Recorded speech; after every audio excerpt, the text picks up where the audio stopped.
David Topus was one of 3 young students with whom I traveled to North Vietnam in the spring of 1968. David and I shared a cavernous room in the Thong Nhat Hotel in Hanoi, and we retreated there after lunch each day to rest and sweat in the afternoon heat. We saw one another just one more time several months later before losing touch for the next 45 years. After completing my memoir of that journey in the summer of 2013, I Googled David's name on the outside chance that he might still be reachable. I found him there, sent an email, and to my surprise and delight, I discovered that while we'd lived for the intervening years on opposite ends of the continent, he and his family had migrated to Northern California just months before, and we now lived just a few miles apart. Our reunion, pictured here in its first moment of mutual recognition, picked up our conversation right where we'd left off, and it hasn't ceased since.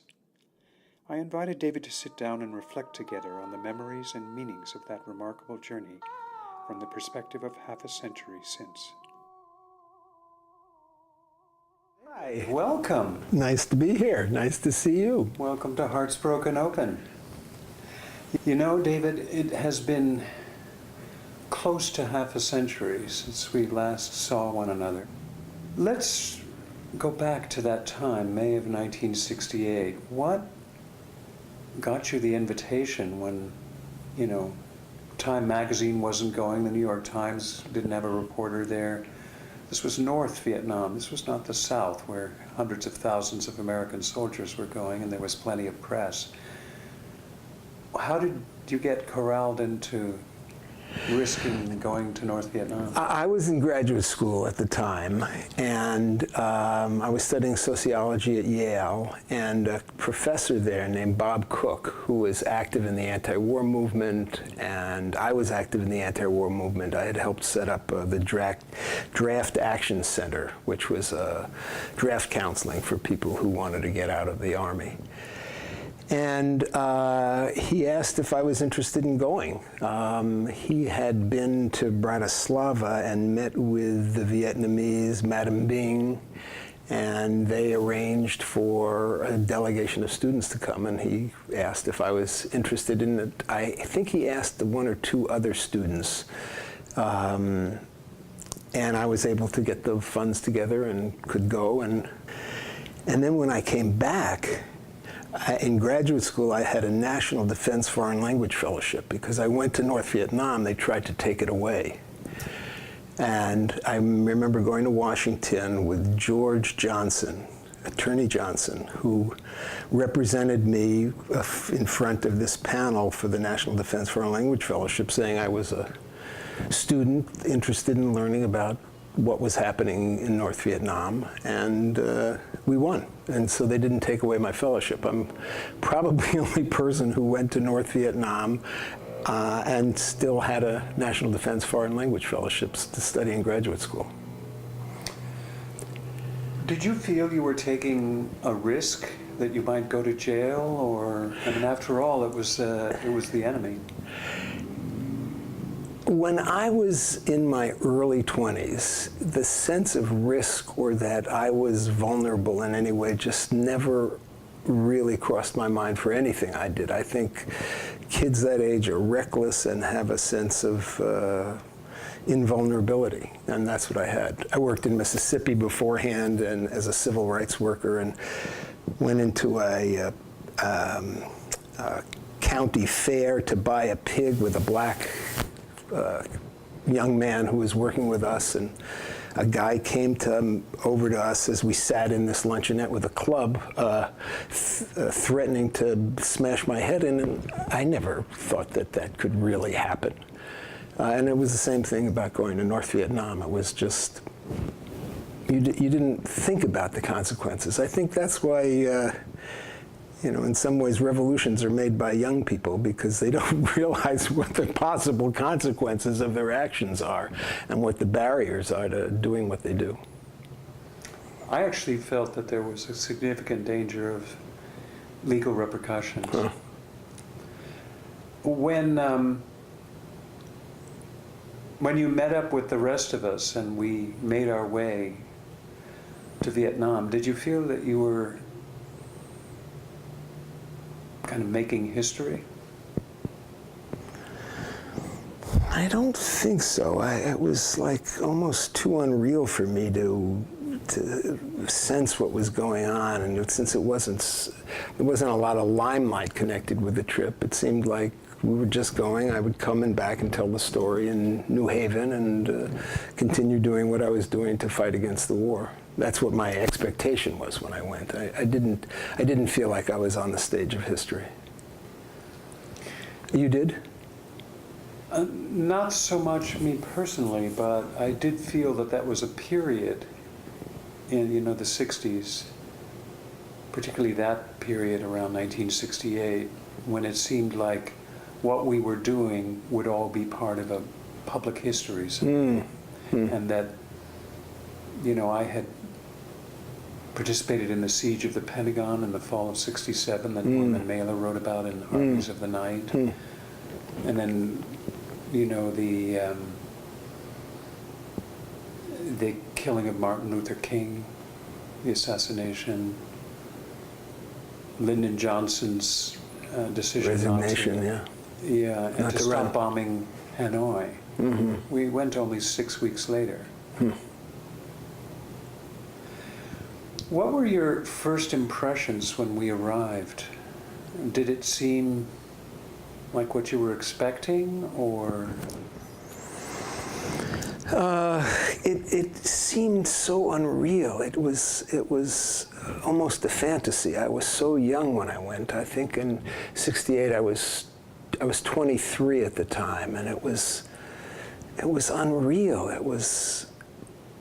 We had read about, we had heard about, we knew what was going on in North Vietnam, but it was just like, it's like almost like crossing into a subway track where place you're not allowed to go, and it's like unimaginable to be there.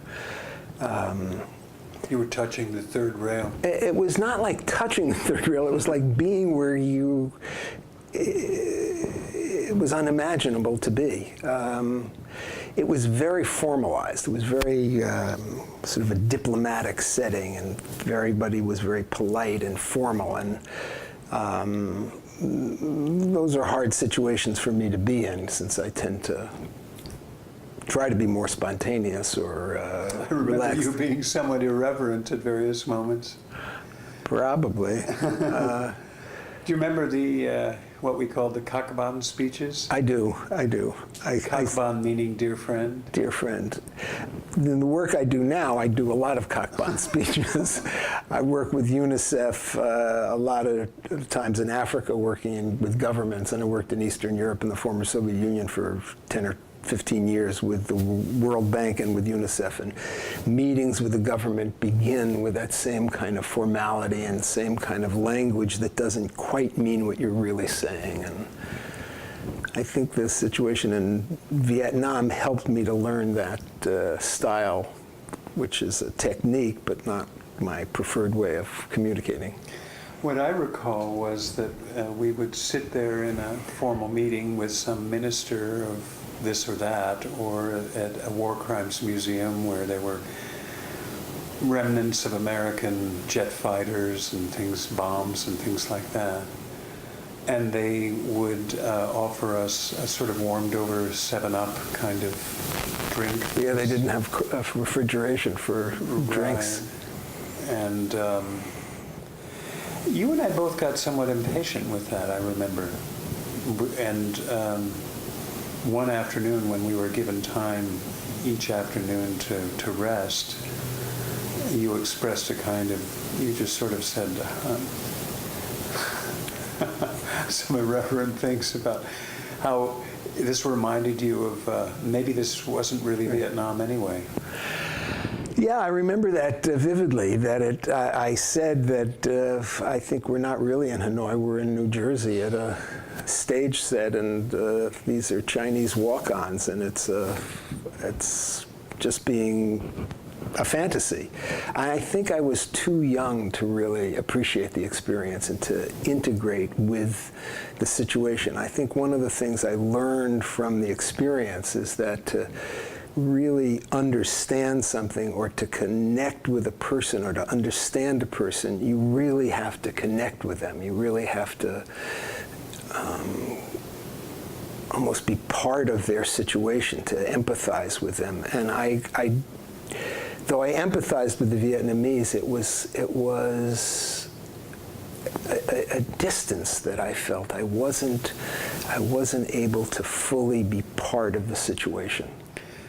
Did you find that when you went to the South, after all, you had lived a middle-class life up north, you were going to Yale, and then suddenly you were with people who had, in the very deep South, and they were African Americans whose rights had never been really given them. Did you feel a gap that was similar there? Yeah, I have often felt like an outsider, not just because I'm working with communities that I'm not part of, but just I grew up Jewish in a non-Jewish community. My parents were leftists when they were young and were sort of secret that they had this political background. So I felt in many ways like an outsider, and being in Mississippi, I felt that way too, and in Guatemala, where I worked, did research as a Fulbright student. And I think that's been one of the motivating forces in my life, to overcome those boundaries, to integrate with different groups that I'm not organically part of. And then when I make those connections, it's sort of a deeply emotional experience for me. Why do you think you're drawn to stretch yourself out of your own milieu? I mean, wouldn't you have been more comfortable being around other people who shared your background? I for whatever reasons, adventure is more satisfying than comfort. I think it's also the values that I was taught by my parents. They were, as I said, politically active, and gave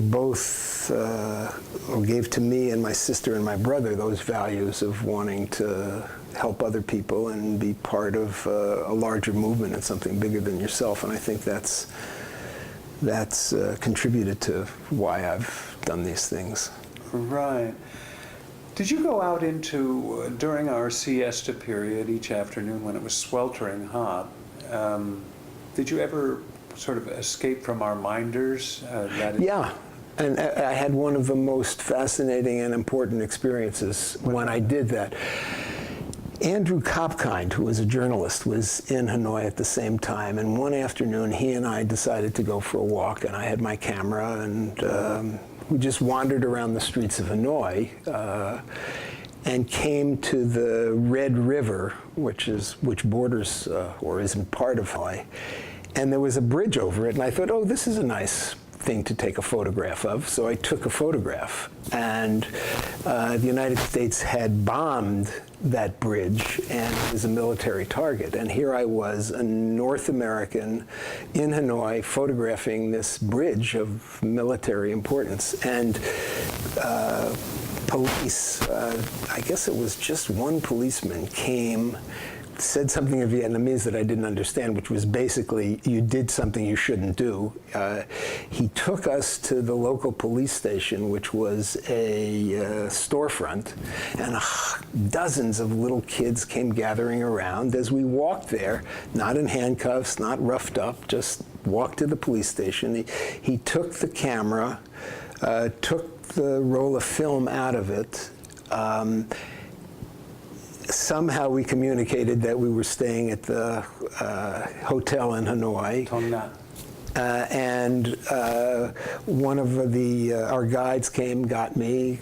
I got my camera back, and then subsequently they gave me the roll of film developed without the pictures of the bridge, but there was no harassment or brutality. It was to see the sort of understanding and not the hysteria that the way we overact in the United States to some kind of violation was very impressive to me. And the relationship between the police and these kids here's the possibility that somebody's photographing a military site, and the kids and the police are sort of accepting this as something they can handle without creating much danger.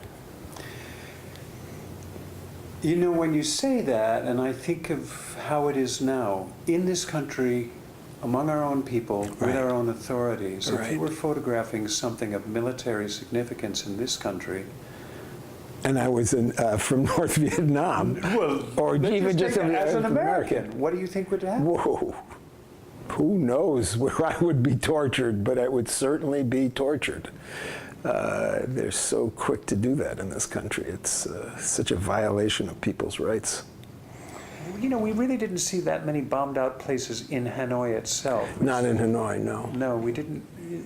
The bridge, there was a bridge. pontoon bridge. Yes. I think that had been bombed, but not in the city. Outside the city, there were a lot of horribly bombed places. Hospitals that we saw that had been bombed. I still have a little medicine vial that had been melted from the heat of the bomb that at a hospital. Let's go there for a second. I know that, as the Kakban speeches went on so many times, and we were dreading what the next day of speeches in Hanoi would bring us. I remember struggling to keep my eyes open. And I think that you and I talked about this, and that we approached Zhu, our guide, and asked him if it was possible to go out to the countryside. I do remember that, but I wanted to comment on these Kakban speeches again, which is, I had never been to a formal meeting of representatives of the National Student Association of Vietnam and of the United States. And so we were told the night before, we're going to have a meeting with the National Student Association. And I thought, oh, it'll be a meeting. And what was expected of us were these formal speeches. And I remember sitting in the meeting, totally unprepared, writing my speech as they were translating somebody else's comments. And it was, you know, that was just a reflection of how inexperienced we were, and without any sense of what we were getting ourselves into. When we asked Zhu to see if we could go to something in the countryside, I think that was a really important experience for me to see what life outside the capital was like. And we went to a decentralized university, as I remember it. Among other places, yes, and we went at night. Well, for safety. Being led by lantern light across the terraces between rice paddies. And in the distance, you could hear laughter, and you could see other lanterns. And then we would approach these. They were kind of like pole, open wall, thatch roofed buildings. A chemistry lab. Yes, it was a chemistry lab. You're right. And the kids were so eager in a way I just had never seen before at home, where things were so much more jaded.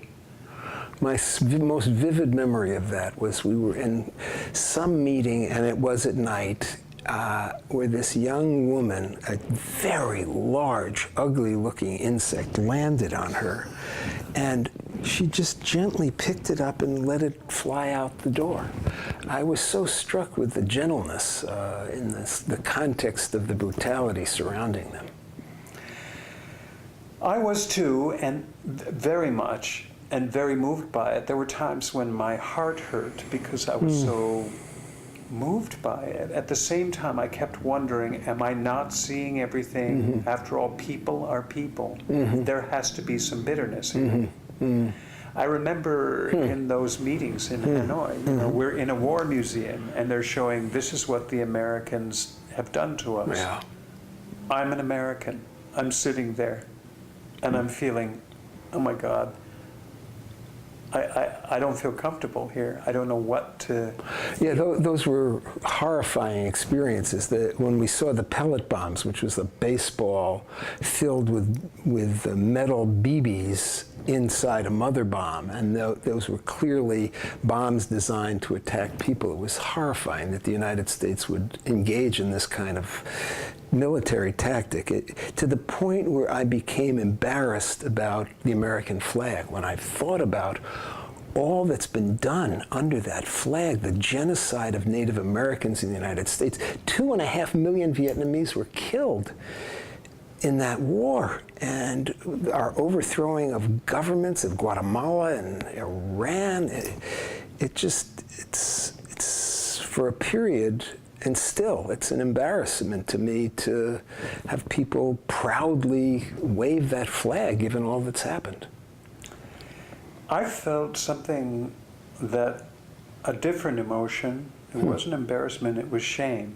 And at the same time, which it was really, I don't know that I felt guilt, but I felt shame. And then I felt this is really impossible for me to just leave it here. It's too, because I didn't feel like that should be the end point of my feelings. I remember after we had some sort of meeting in the hotel, and Susan Sontag, the writer, was there. And afterwards, I said to Susan, I'm really impressed with how they've kept their humanity when we maybe have not. And she snapped back at me, their humanity was never in question. I've thought about that for many years, and I've thought everybody's is always in question. And under certain circumstances, anybody can lose their humanity. But I kept wondering, that's why I kept wondering when they said, you know, that they understood the difference between American people and the American government. And I felt like, well, there's maybe not as big a difference as you think. I think there's not as big a difference as they thought for many people, but they wanted to make, that was a political stance, and they hoped by taking it, that would further the separation between the American people and the American government, which in fact happened. It was the American people, it was what was happening on the ground in Vietnam, but also the dissent in the United States that I think contributed to the government deciding to stop the war. I think that 1968 and subsequent to that was a truly explosive, if not revolutionary, period in the United States where things could have gone in a very different direction. And I think the dissent that had been created in the United States caused the government to realize we're going to lose this whole kit and caboodle and we better change our stance. It was something of a tipping point of the 60s. I really think that moment. And it was, I remember historians saying at the time and afterwards that it was the most revolutionary year since 1848. That makes sense to me. Because it was happening all over the world. Yeah. But I still felt that in Vietnam itself, it was like the eye of the storm that is still in the center of it all. I can hardly imagine that at the front people would have the same sort of benign attitude. How could you fight a war? How could you actually fight in the front lines if you were saying that the soldiers on the other side were actually decent people? You've got to not believe that. I think we saw a certain aspect of Hanoi. You know, people going back and forth to work, people relaxing in the park, not the sort of heart of the city, not, I think there must have been much more turmoil. I think certainly there was a point where there was an American plane overhead, and we went into an air raid shelter, and I remember there was a level of concern that was greater than that calm that we saw outside on the street. I think that the calm was not the full reality. You know, we interviewed an education minister in Vietnam. Yes. I don't know if you recall this. And he said at one point, this is the easy part. Because they're bombing us, it brings us together. It's when the war ends and the divisions show up again among us. That's going to be the hard time. Right. Fidel Castro said something similar. He said, it's easier to make a revolution than to make the revolution work. And I think that's the same idea that that Minister of Education was conveying. There is something specifically about bombing that is counterproductive. I think they've shown that again and again. That it brings the people who are bombed closer together and more unified. Look what it did to class-ridden Britain. It's the only time they forgot about class. They were all in the bomb shelters together. Yeah. And then they pulled apart again, into classes. My daughter, one of her very best friends, is from Hanoi. She was born probably in the 90s. And she, of course, knows nothing about the war. She heard nothing about it from her parents. Is that right? No, they don't talk about it, at least in her family. And she's now in Portland, Oregon, and wrote to my daughter, oh, they're so materialistic back in Hanoi now. I can't stand it. I don't want to go back. She wants to live in America. It's less materialistic. That's hard to imagine. But that is a sadness that some of the egalitarianism that existed when we were there seems to be eroding, and that there are now more significant class differences and certainly wider poverty now. When you went there, and you were, of course, involved in the anti-war movement before and after, you continued to work on it, how do you feel, all told, about putting a decade of your life into that struggle?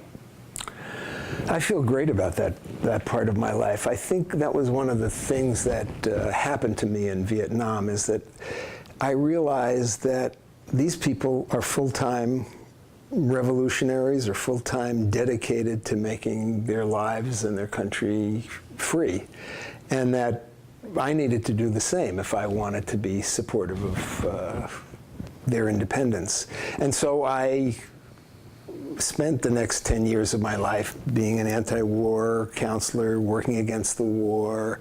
I then went to work at NACLA as a full-time researcher on American imperialism.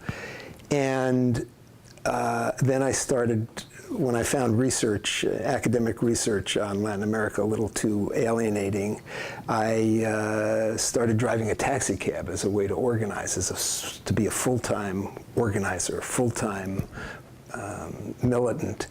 And I eventually realized that wasn't me. That's not who I am, and not what I'm able to be most effective at doing.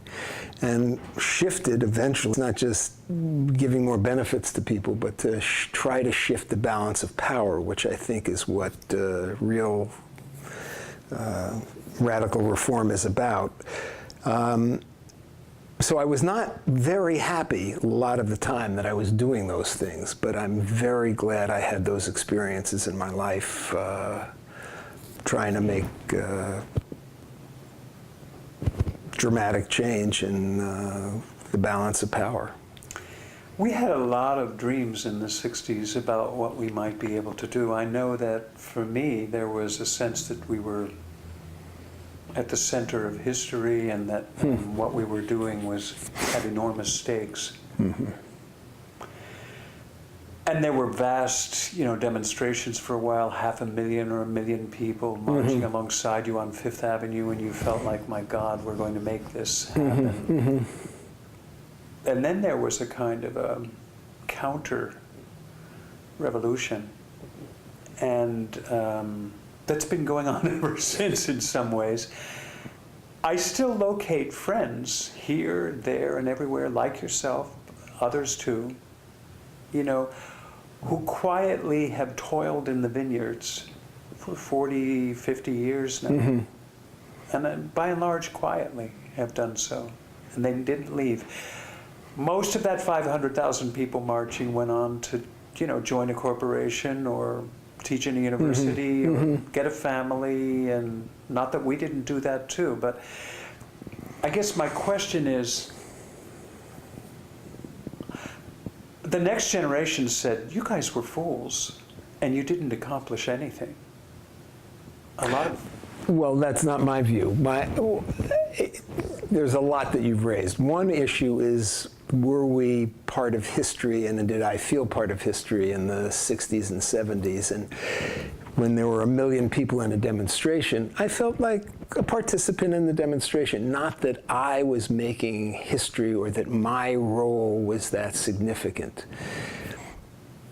My later work was on a much smaller stage, but I found that it had a much bigger impact because it was more focused, and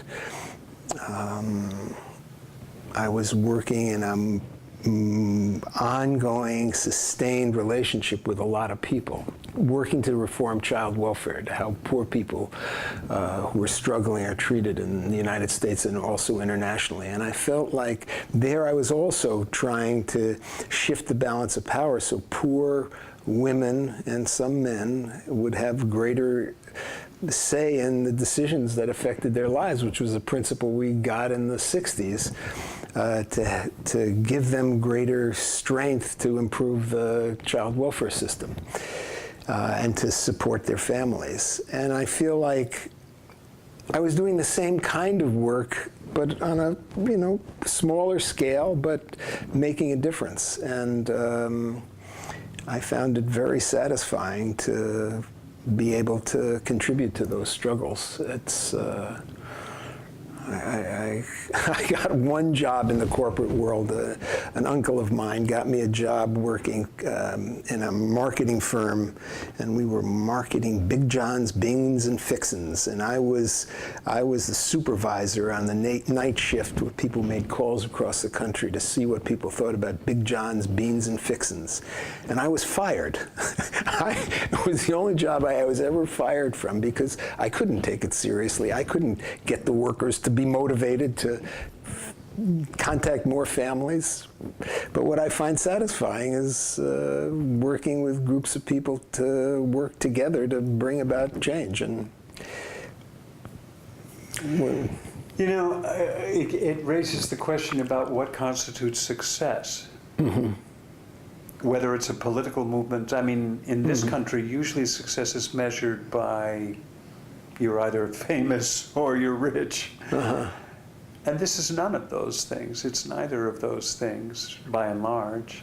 It's how would you define it now, 50 years, almost half a century down the line, the latter part of a working life? Well, somebody once recently wrote to me and said that she liked spending time together because she felt mine was a life well lived. And I think the extent to my feeling that kind of success is that I followed what I really cared about. And when you do that, whether you win or lose, you're true to what you really value and what you care about. And I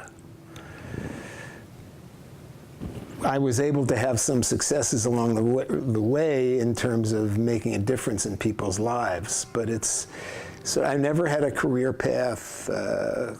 I was supposed to be a doctor when I was a kid. My father and mother wanted me to be a doctor, but I didn't become one, and became a sociologist, though it took 22 years to get a PhD and 20 years to write a book about the work I was doing. And I ended up doing things I never thought I would possibly do in my life.